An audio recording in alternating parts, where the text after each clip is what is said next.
Hey, this is Mark, and in this video I'm going to show you how to link or unlink an external bank account from ePower. But before I show you how to do this, subscribe to the channel, it helps me out a lot. So what you want to do is go to the analysis page of your app and scroll down to the account section.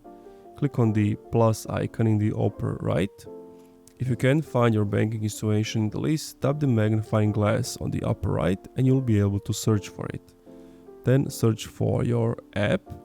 And know that they use Plaid, a third-party data provider, to link external accounts to ePower. If you aren't able to find your bank account in the search function, that means that the account is currently not available to be linked.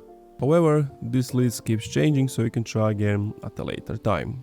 And if you want to remove it, go to More tab in your app and tap on Account, tap on Connected Accounts, and then tap on the account you like to remove.